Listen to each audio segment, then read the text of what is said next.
you. I'm just gonna Nice to find. get mine.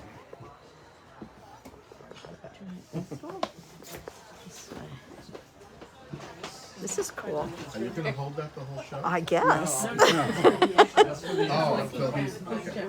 Oh, it's a good way to see it. Is it looking okay? I'm good. Do I have to do anything to this? No, no. Okay. He's gonna take it. Okay.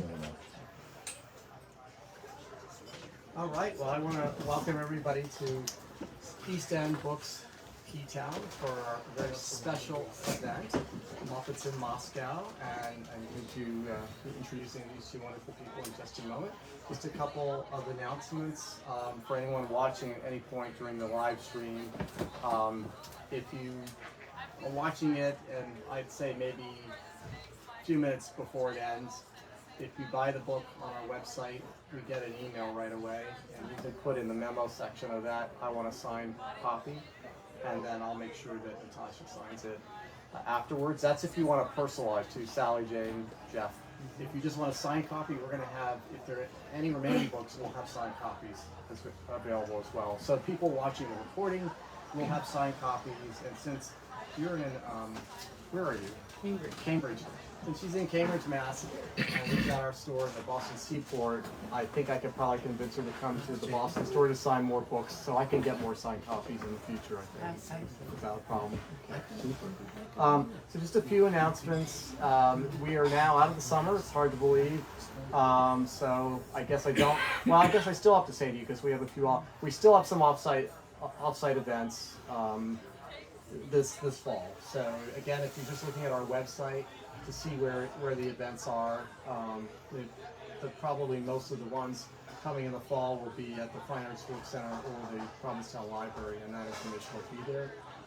The next event we have is in Boston on Tuesday with Abdi Nazmian, who's a really fantastic author, and he'll be in conversation with Matt LeBlanc, who's got a book, Flyboy, which is speculative fiction. It's really good. And then we'll be back here for an event that it's Rick Castro S&M Boulevard. Very interesting, saucy, fun event. And then, let's see, we have several fantastic poets that will be here. And if you've been in our store and met Chris, bookseller Chris, she'll be conducting that event on the 19th, and I will be in Boston with Doris Kearns Goodwin at the Dana-Farber Institute for an event. So then after that, the big event that's coming up, it's free, is the Provincetown Book Festival, which is the 20th through the 22nd at the Provincetown Library, and we're proud to be the official bookseller for the event. And there's going to be a couple of events now that they couldn't fit in there that will soon be on our website that will be here, and so you'll see that shortly. And I did want to mention, since he is here, well, not only Ed, but I'll be introducing him in a minute, but Howard Karen is here, and they own Alden Gallery, and we do have one of their paintings here by Robert Morgan, which is a beautiful painting that's in the store, and we've had others before over the years. And pretty soon, Howard is the director of the art film series on behalf of the Provincetown Film Festival, Film Society, and Pam Art Museum. So there's information already up on both of those websites about it, about how to get the tickets, and I don't think the information on it's not set up the yet. lineup is. It'll start in November. Yeah, so that's fantastic to get a chance to go. So now, wanted to just briefly let you know about Natasha. Natasha Rogoff is an award-winning American television producer, filmmaker, and journalist of television news and documentaries in Russia, Ukraine, and the former Soviet Union for NBC, ABC, and PBS. She executive produced, I will not say that right. Thank you for saving me. The Russian adaptation of Sesame Street between 1993 and 1997. You'll be hearing all about that. Today, she creates current affairs videos and is the CEO and founder of an ed tech company that produces Kickin' Nutrition TV, a children's cooking and nutrition program. She's an associate fellow at Harvard University's Art, Film, and Visual Studies Department, and she lives in Cambridge, Mass. And I guess I should since you're here and let people know, in 2026, there's a new film festival on the part that's coming to the Seaport. I'll be talking to you later about that. Ed Christie is a native of New York City. He earned his bachelor's degree with a concentration in sculpture from the University of Massachusetts at Amherst. After graduation, he took a position at the Jim Henson Company's Puppet Workshop. And for the next 35 plus years, Ed designed and created dozens of Muppet characters, resulting in 8 Emmy Awards and numerous nominations. His most notable designs are the 3 most popular female characters still active on Sesame Street: Zoe, Rosita, and Abby Kadabi. After Henson, Christie was contracted by Sesame Workshop, where he continued his character design for dozens of Sesame international productions, including Mexico, Israel, Palestine, China, Indonesia, Canada, Egypt, and many more, and of course, Russia.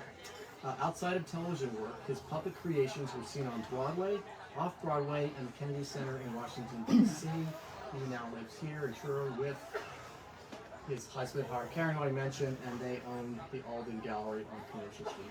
So, thank you for coming. Thank you for crowding in. I'm a little nostalgic because those of you who know our store from years back, behind us was a parking lot, and so our events were in here. We had less bookshelves, so we had more room. And then when this was bought by the town as a public park, for several years it sat there. There were picnic tables, and you could go out there and you could get to the beach.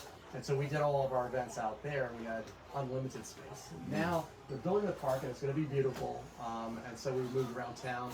So I'm very, for many reasons, happy and thrilled to have these 2 people in our original store space here. And I thank you for crowding in with us. I think we've got a nice cross breeze going. And without further ado, I'm going to give you to these 2 people, and then we'll have books available afterwards, and Natasha will be here to sign the books. Thank you so much. Thank you for your help.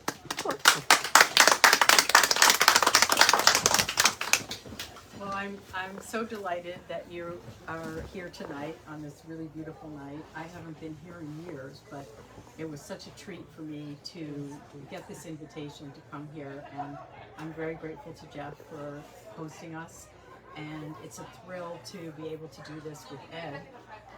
We worked for many years together on the Russian Sesame Street show. And it's amazing right now to talk about why this story of the making of Sesame Street in the 1990s is resonating with so many people today.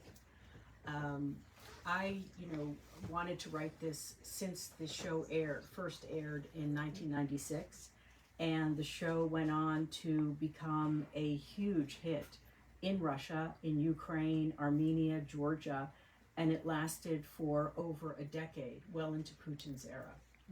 So just to give a frame of reference to today, as we're now entering we're going into the 3rd year of the war in Ukraine, and this week's discussions about U.S. permitting Ukraine to lob weapons inside Russia, what I have found is that in speaking with so many people the last 2 years since the book came out, that the themes and the challenges that we encountered while making a Russian version of the show with new Muppets and a new set and about 400 artists that were very diverse. So we had Russians, Ukrainians, Georgians. For some reason, the Georgians were Armenians, and the Georgians were animators.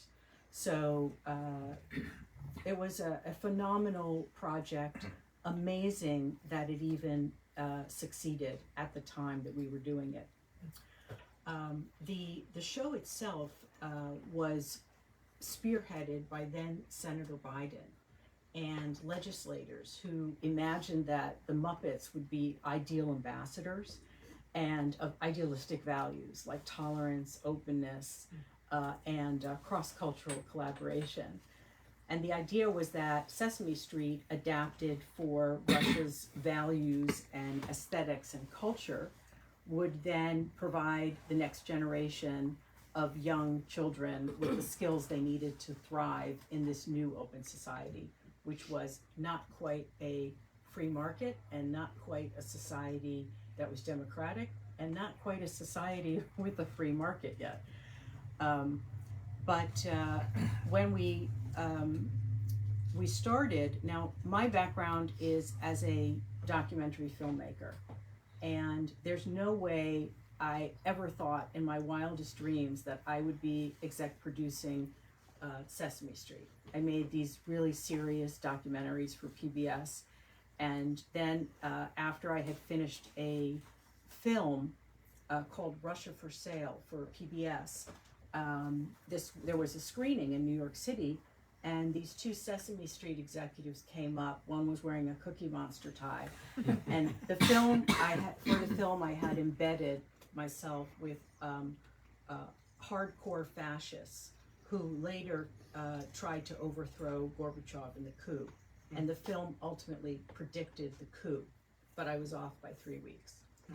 So I thought the Russians wouldn't give up their summer in August, because I wouldn't. But these executives came up and they said, we're trying to bring Sesame Street to Russia. We have been having a lot of trouble. There seems to be appropriated congressional funding for this, which would then be matched dollar for ruble by Russians. And could you help us? And I just looked at them and I was like, did you guys just watch my film? Because I don't have anything to do with the Muppets, and that was pretty dark. And they said, yeah, but we think you understand Russian television. So I went down to the studio where there are giant pictures of photographs of Big Bird and Elmo and Cookie Monster. I was completely out of my depth, and realized what they were trying to do was incredibly ambitious. That there weren't a lot of programs for children at the time, and this was a period of tremendous instability in the 1990s, just after communism collapsed, where you had incredible poverty, you had corruption, the ruble was devaluating every month. It was, for ordinary Russians, a time of extreme humiliation as they watched their superpower implode. So why is it important to talk about this period, and why did I feel like I was compelled to write this book? Is that this period of time features in Putin's narrative, the 1990s, in nearly every speech he gives. It represents the same themes of suspicion of the West, imperialism of the West. It deals with their own sense of spiritual differences from Western culture. So it sounds really strange, like a strange way that you would then try to portray what are the Russian people like? What is the culture like? But by telling the story of making a children's puppet show during this time, it's one of the most intimate ways of portraying this culture. Part of that is because we're talking about children, and what does this society, what do people want for their children in the future? And there is no place where people are more honest and more genuine than when they're talking about their children and their hopes for their children in the future. So that's sort of background to this, and Ed is going to talk about the Muppets as we get to that section. But I wanted to also talk a little bit about some of the other challenges that we faced in trying to create this show. So initially, I think within the first month of going to Russia in 1993, I had to match the funding from the U.S. Congress to fund the project. And I started meeting with oligarchs these were people who were, people like Boris Berezovsky, a guy I met who, while we were talking about the Muppets and the children's TV show, ushered me, into his office where he had a giant tank that was filled with a shark. And as I was talking about the hopes of children's television, this shark was making me very nervous. But with Berezovsky, we found our first sponsor, and he was a media mogul. And we described how we were going to be transferring technology into, teaching, basically training how to do modern television for hundreds and hundreds of young people in their country. And then he turned to me and, he said, I didn't know if I was like wasting this, very rich man's time, or was he actually going to be interested? And then he said, so is Big Bird going to be in the show? And I was like, oh my God, he said Big Bird. This is great. He said, knows who Big Bird is. So I was like, well, Big Bird isn't going to be in the show because we're going to create original Muppets for the studio shooting, and we'll include some of the other Muppets that will be dubbed into Russian. So at the end of that meeting, he agreed to be the sponsor and provide millions of dollars from the Russian side. With that would match the funding from the US side, so we'd be able to begin production. I went back to the States, shared this great news with my bosses at Sesame Workshop, and then 3 weeks later I got a phone call from my colleague in Moscow who said, we have a problem. Berezovsky's car was just bombed, and he was severely burned, and we don't know what's going to happen. So that was the beginning. 9 months later, our next partner, he actually survived, and he came back to Russia several months later, but he was no longer interested in our puppet show because he had bigger things to worry about. He became Yeltsin's key advisor. Our next partner was of the largest Russian TV station. He's a guy who was recently divorced, who had a picture of his 9-year-old daughter on his desk. This was right about the time when Tickle Me Elmo came out. So I brought a Tickle, off the line, Tickle Me Elmo to him. And he was murdered as well. Then we're working inside the ORT, the largest Russian TV station, which is where Putin disseminates his propaganda from today. And the offices where we worked were taken over by soldiers with AK-47s. So that was sort of part of the beginning, but it's not just, the violence, which I think I've been told that the book reads like a thriller because of these things that happen. I mean, it's not, or some people think, oh, this is a children's book. I'm no, this is not for children. And but we also faced incredible cultural clashes. And these clashes impacted the development of the educational content, the script writing, the set design, and even the Muppets themselves. When I first showed our team, and I write about this, it's what I call the Muppet stalemate with my creative team in Moscow. And I first showed them the American Muppets and some of the other Muppets from international productions. And, we were going to, with them, design new Muppets, which would be based on Russian folklore, Russian literature. And they looked at these googly-eyed, soft foam Muppets, and they just said, "Niet."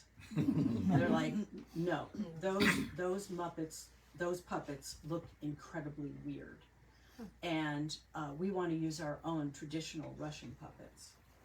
And then the head writer said, "Natasha, we have a long tradition that's dating back to the 16th century of puppetry, and we would like to use our traditional puppets. So I was like, okay, so Sesame Street, but without any Muppets. So this was really an issue, and I didn't know if they were ever going to yield on this. This went on for months. They just said no. So then after we finally invited them all to come to the U.S. for training and to visit the Sesame Street set. And this was a game changer. They met the other puppeteers, they saw the Muppets in action. So they agreed that they would make their, some Muppet style puppet. Before that, before their trip, they were still very unsure about this whole Muppet thing. And they invited their top puppet designer, whose name is Kolya Komov, to convince me why they had to have their Muppets in the show. Because now they were thinking, well, maybe we'll do some Muppets, but we'll do some of our traditional Muppets. Let's have a compromise. So Komov comes to the office, and he's got these 2 sacks. And he pulls these wooden puppets with kind of exaggerated features out of the sacks. And this is what they look like.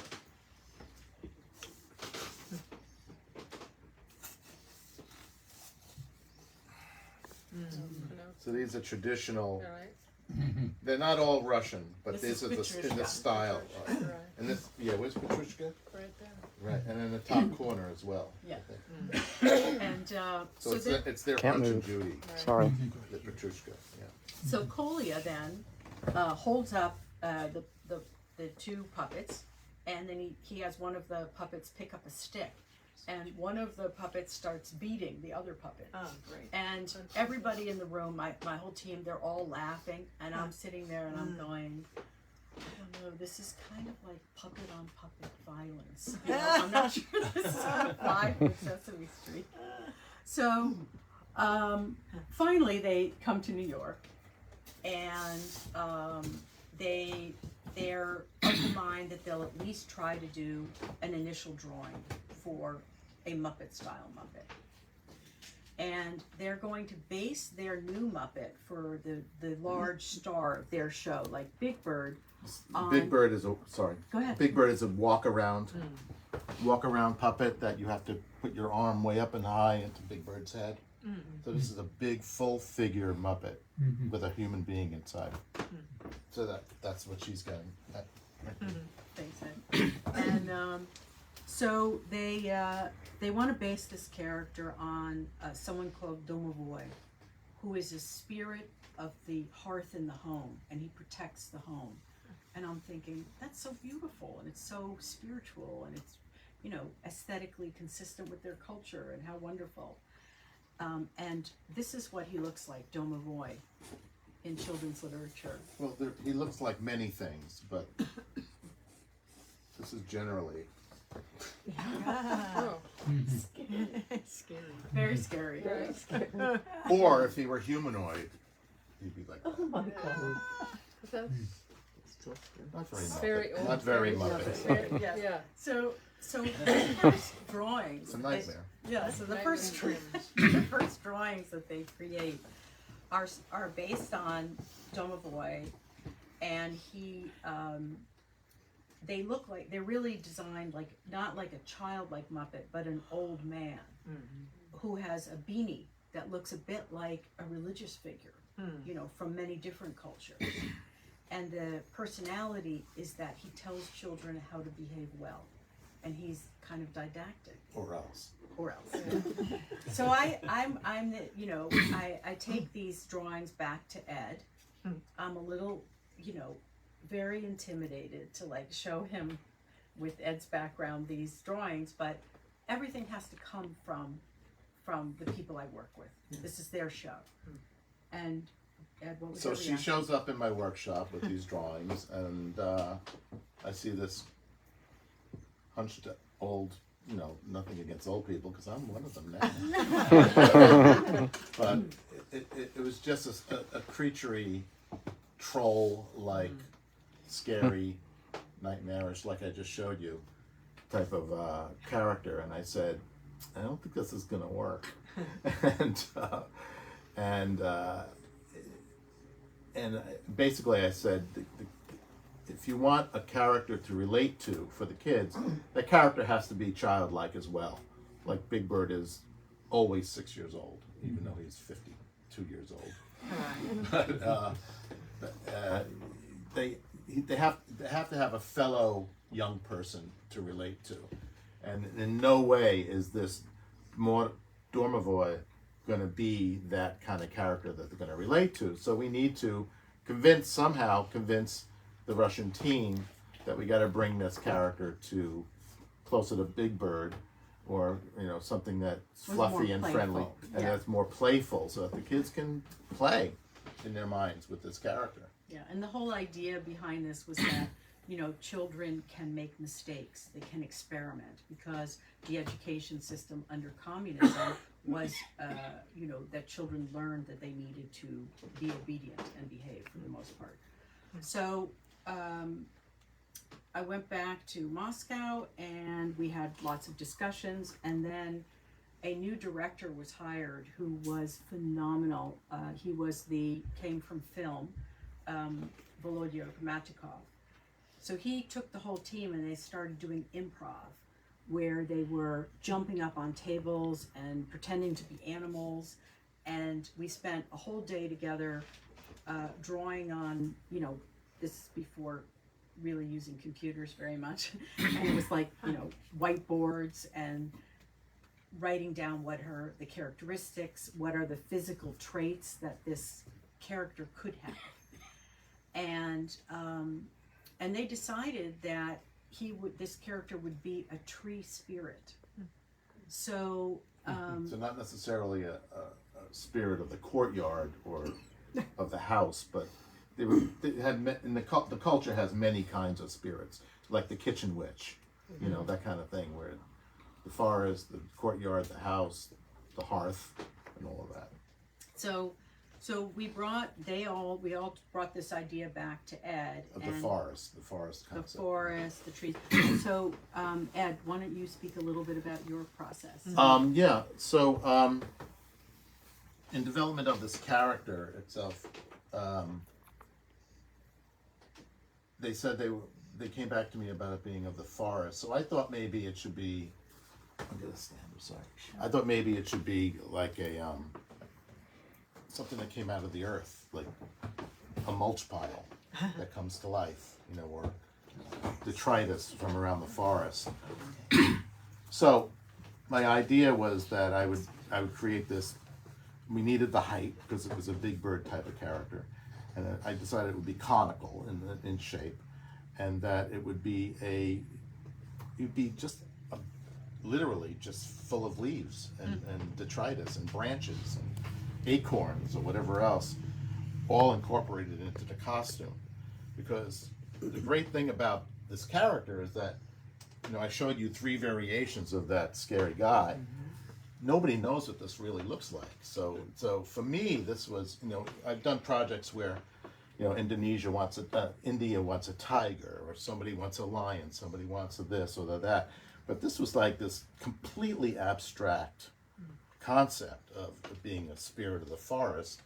Nobody knows what it looks like. So it gave me great freedom to just like doodle and doodle and doodle and doodle. And basically what I did was I presented them with, many variations of the same concept, and they would pick one and we'd whittle it down, pick the one they liked, and then we'd go into another process of choosing colors and all of that. But again, he was earth tones, forest colors, browns and greens and siennas and crummy colors and all of that.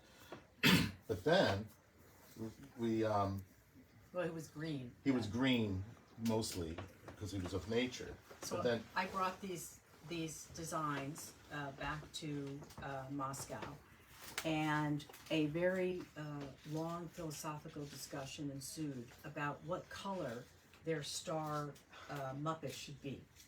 Now, I had done the Mexican production before this for Sesame Workshop, and that's where I was trained into children's television in order to be able to do the Russian show.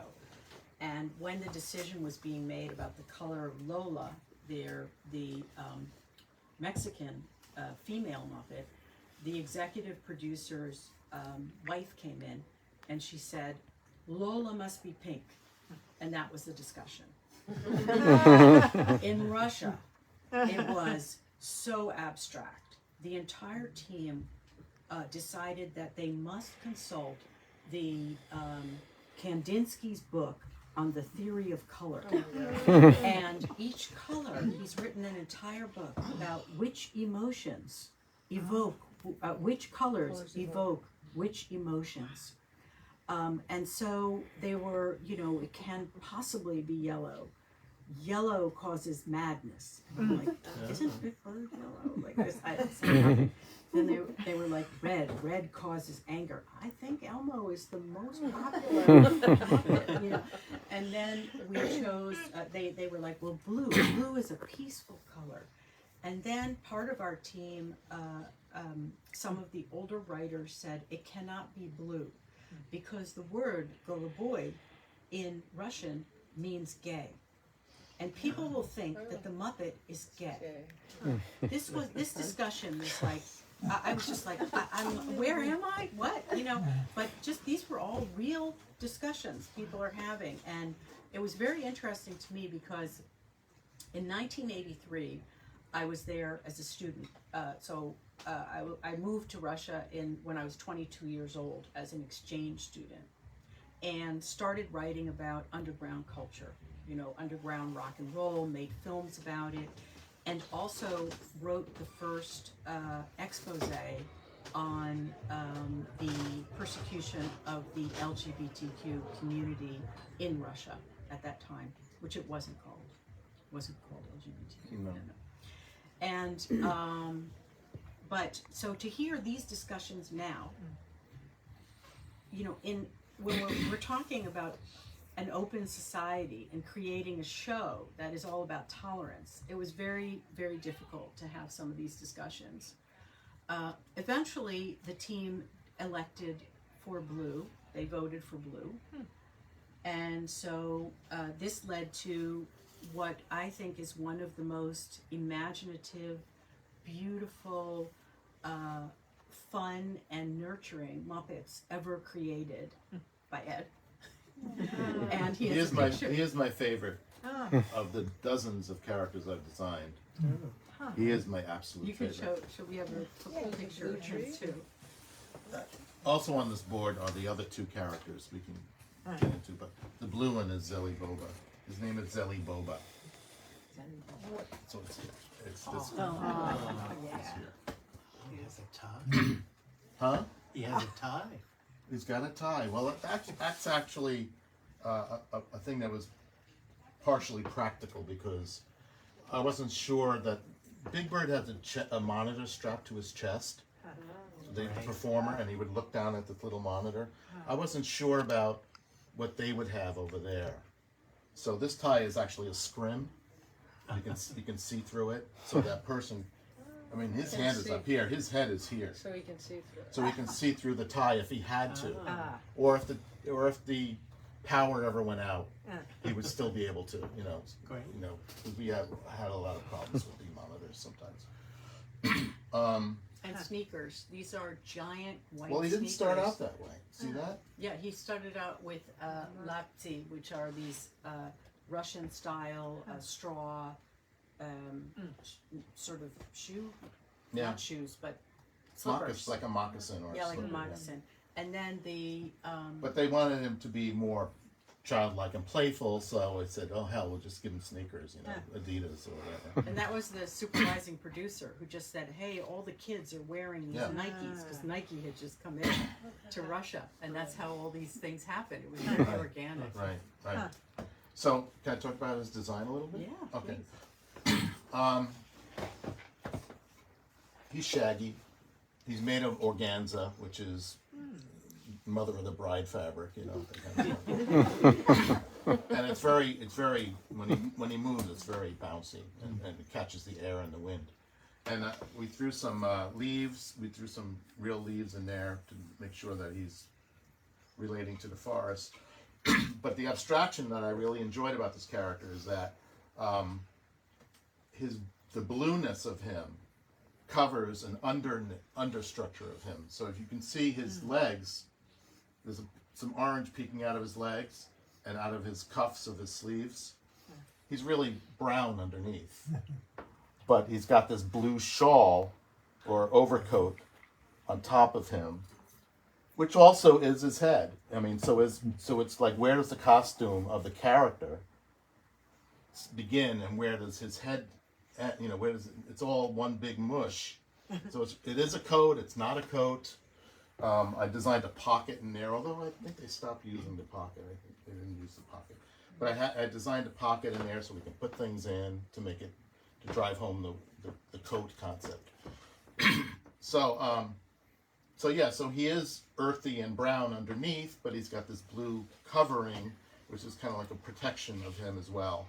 And then he's got the silly tie over the top. He's got little, kind of like very skinny dog ears, which again were close enough to being like plant life, you know, plant leaves or something like that. And then he had the signature, you know, of course, the signature Muppet face, which is the eyes and the nose, which, you know, all Muppets have. And then you can see where when he lifts his sleeve, he's got like a big dolman sleeve. So if he lifts it, you can see inside the blue, and you can see into the brown for that as well. And he's a big goofball. Yeah, totally. Total big goofball. I mean, kind of goofier than Big Bird even. Yeah, I mean, he's really out there, and the actors we. And he's huge. Yeah, He's like over 7 feet tall. Wow. Yeah, he's larger. He's taller than Big Bird was. Yeah, he's larger than Yeah. Big Bird. And it was ingenious. I mean, the design was just ingenious, and this character is so loved by, you know, all of the people. There's so many people. Like in the last 2 years, I've been doing talks about the book, and here 3 times in Europe, especially in London, where there are many Ukrainians living. Also in Rome. I mean, it's just huge numbers of people. It's now up to about 2 million people who left related to the war, people who spoke out against Putin's special operation. And they talk about Zelibova with so much love, and these discussions are incredibly emotional. Some people are crying because of what's happened now, and all the hope that they had, you know, for the future of their country dashed. When there was a book party a couple of years ago when the book first came out, and I was invited to go, and it's Natasha's husband and his co-workers who are in the economics department of Harvard. So all these intellectuals are milling about, and then there were a lot of their students who were also Russian, and these 25 to 30-year-olds maybe were talking to me about how much this show affected them when they were kids. There was nothing like it at all on their TV show. It was the same old crap, and they were thanking me. I'm like, I just, you know, designed the puppet. I didn't put on the show, but they were just so moved by the fact that I was very moved by the fact that they were so touched by this show. And it's like, and you know, when I did this for a living, you know, I was at Henson for 30 plus years. You know, you hear about, you know, people come up to you and say, "Oh, you part of my childhood, and thank you so much," blah blah blah.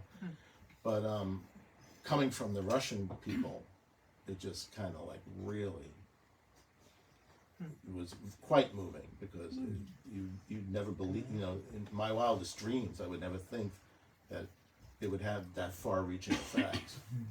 It was amazing. Jeff had asked me to read something from the book, and I'll just set it up with the the cornerstone of any Sesame Street International co-production is a curriculum seminar where we bring together education experts, and in this case from all over the former Soviet Union. We held a 3-day conference where everybody discussed what it was, what are the educational goals they wanted to teach the children of the next generation in Russia, Ukraine, Georgia, Armenia, all the former republics that had now become independent countries. So this was we talked about many topics involving, how do you help children accept risk in this new, more open society. And one of the topics that we talked about was inclusivity, which was a goal that they wanted the show to embrace. So this particular discussion dealt with children with disabilities. So I'll just read this. This is in chapter 13, and it's called An Angel Descends. Things got more heated as the Russian educators turned to a discussion of how Sesame Street promotes inclusivity. We watch a clip about a boy in a wheelchair. In the segment, the boy meets a friend on his way to the park, and the two of them play catch and fly a kite while a whimsical song with upbeat lyrics called Me in My Chair plays in the background. Surprisingly, the sweet and touching segment elicits a harsh response. How can you show children in wheelchairs? It's so exploitative, reacts one teacher. It's shameful showing this poor crippled boy trying to act normal by playing ball and flying a kite, says another. A third educator shakes her head. She's a little confused. Why would normal children ever want to watch nenormalnie, not normal children, in a TV show? I'm shocked to hear not normal used to describe children with disabilities. I play dumb. So are you saying that Ulica Sesame cannot show any disabled children? The teacher who'd spoken first nods. Yes, exactly. Allow children to forget about these hardships, at least while watching the television show. Let them escape the hell we live in. I feel deflated. How can Ulica Sesame teach empathy and understanding if these distinguished and enlightened educators express such archaic views? But the conversation takes a further turn when a child expert suggests that it is insensitive to show a child in a wheelchair because most Russians cannot afford such an apparatus. With great sympathy, she explains that many handicapped children are trapped in their beds, and when they see a child in a video with a wheelchair, they will feel sad about what they do not have. I hadn't thought of this. But ignoring Russian children with disabilities also seems wrong. Then, from the corner of the room, a middle-aged woman with a soft, round face speaks in a quiet voice. My name is Ludmila Chipurina. I teach children in Cheboksary, the capital of Chuvashia, one of our poorest regions in Western Russia. Drawing in a long breath, she continues. For decades, the communist government used our town, populated by Turkic people, as a dumping ground for hazardous chemicals. Not surprisingly, the rate of birth deformities in the Chuvash region is among the highest in Russia. She speaks slowly and calmly, but with sincerity and intensity that mesmerizes everyone in the room. I work with wheelchair-bound children every day. They laugh with me, paint pictures, play music, and have a wonderful time. But you can't imagine how much these crippled children long to play with normal children. How they long to live in a world where they are not treated with contempt. Don't you people understand that just because a child has a problem with his legs doesn't mean he can't be talented in other areas? These children are so sensitive. We need to help healthy children see these other children as equals to themselves and valuable in society. It's as if an angel has descended into our presence. The harsh language poisoning the atmosphere moments earlier evaporates into thin air. The math expert stares at his hands, tightly cupped atop the table. Several participants appear close to tears. My eyes become watery, and I wipe at them, hoping no one sees. I'm surprised at my emotional response, but after months of pressure building up to this moment, I feel overwhelmed. I sense everyone realizing that something otherworldly is taking place. As a group, we are overcome with a deep awareness of our responsibility and an understanding of how Ulitza Sesame can help fight prejudice and encourage tolerance, first on a television screen and then in real life. Ludmila has cast a spell on us all.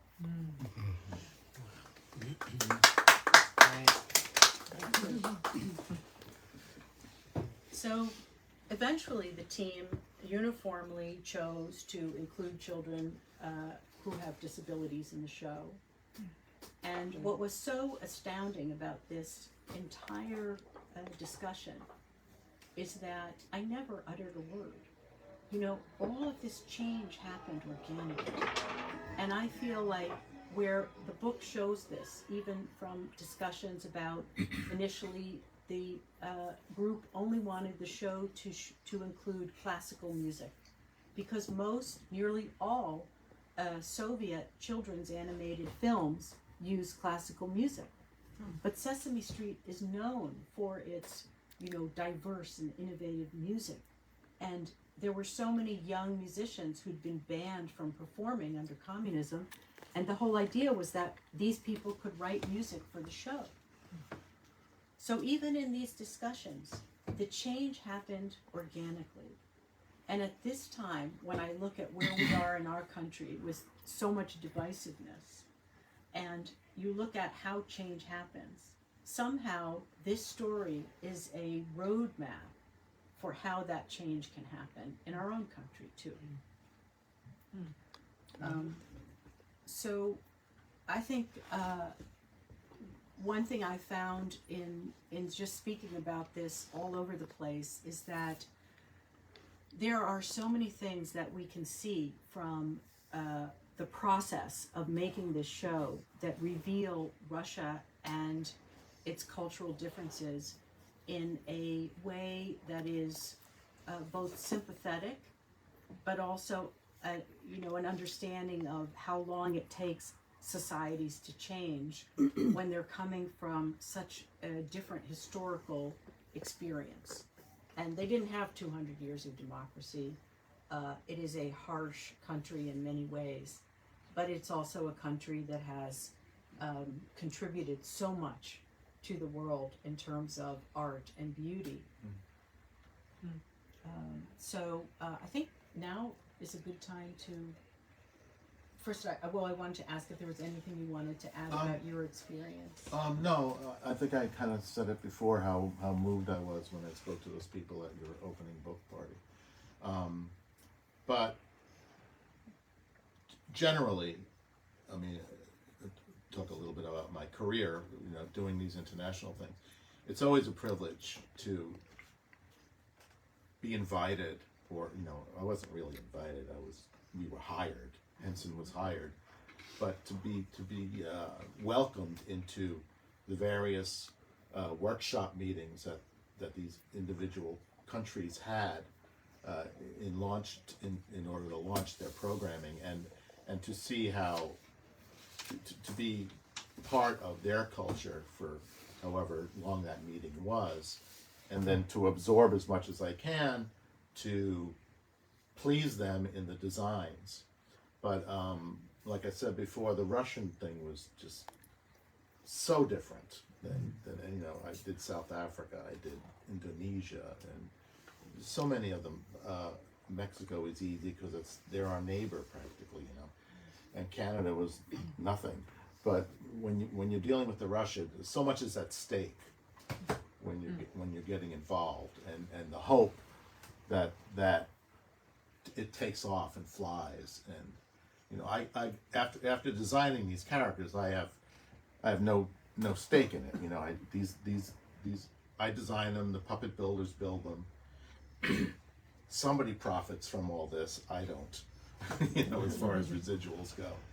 But just to see them in the whole big picture, and for however long they live, or you know, to be part of Natasha's book, you know, is just it's really amazing. We were very lucky, very lucky. I go on.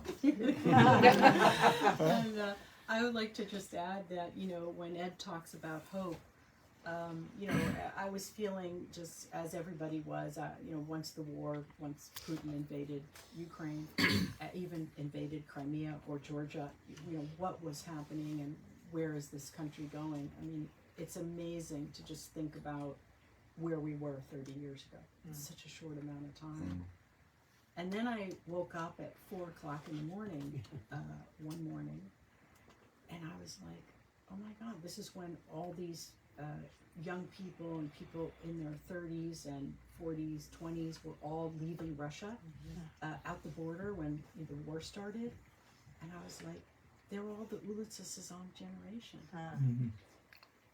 And then as I was just lying there thinking about that, I realized that also all of the young people and people in their 30s and 40s fighting in Ukraine against the Russians are also part of the Ulitsa Sesame generation. And somehow this gave me hope. Because they were all unified at some point, laughing at the same things, loving the same Muppets. And one thing I've learned from being in Russia living there for more than 12 years is this is a volatile country. This country changes constantly, and it will change again. So with that, Questions? I want to thank Jeff, and I know there are books available too, and I'm happy to sign anything. For anybody who doesn't read, there are some audiobooks as well. That's how I read it. And Jeff doesn't want to say that, Yeah, you can buy it on our But I website. did We get sell a signed audiobooks. copy nonetheless. Yeah. And I would love to, we would love to open it up to any questions. Sure. How long did the show run? It ran about 10 years. 10 years. Yeah, And it then- ended in 2010. 2010, Putin. Pulled it off. Yeah, Yeah, I and read they tried to put their executives in the command of the show, and they did that by firing the research expert, the educational person in charge of research, and she was the person who was originally with the show, and then the rest of the team quit in solidarity, and that was the end. Any sense that there's an underground showing of the show? Well, there's In Russia, you mean? Right. it's on the internet. I mean, they can Okay. get it. You know, not the full episodes. I mean, those are part of Sesame Workshop today. But there is we're now in development in working on a documentary about the making of the show, and also a feature film. So we expect that this incredible story will have a wider viewing and help people understand this country that we have such a difficult relationship with. And I just, you know, as we're talking about nuclear weapons every other day, it's terrifying. How many Muppets did you design for them, Ed? Just these three. 3, okay. They had the This is Kubik. Zeliboba, Kubik is the boy, and Businka is the girl. They were actually, I don't know if anybody saw it, Pam gave me a show of a lot of my puppets from Sesame Street, and I was actually able to get these two characters to be at Pam, under glass, of course. But Kubik is like a math whiz, the kid, and I don't know what about her personality and. She's very fiery and always contentious, mischievous, and it was so interesting. I mean, I write about this in the book too. The gender discussions were fascinating, and there was a whole battle around what the female Muppet was supposed to be like. So that was just, you know, incredible because if you even see today, if you see who is lined up with Putin in his administration, all men. I mean, this was a very patriarchal society, and yet in my team, when I was hired to do it, I hired a majority of women because I could, and it was phenomenal. And these women said, "I've never been in a production." So most of the key technical positions were all run by women. That reminds me of Lucy and Charlie Brown, the way you describe those two characters. That's true, yeah. Yeah, because he was kind of nerdy. Rick was nerdy, yeah. He was supposed to be like a modern nerd, and initially they wanted him to walk around carrying a filofax. Remember the filofax? Oh, Kubik? Yeah. Yeah. And the whole idea was to kind of spoof the concept of an entrepreneur, because this was a completely weird idea in Russia. And they eventually made the character somebody who comes up with all these inventions, amazing inventions that have never been thought of before, like a clothing line. It's funny. You mean a clothesline? Yeah, clothesline. A clothesline. Oh, clothesline. That's totally different. Clothing fashion. No, oh, sorry, yeah, clothing. So the girl just See, I can't even speak English. Are there any other questions? Well, thank you for Thank coming. you. This was great.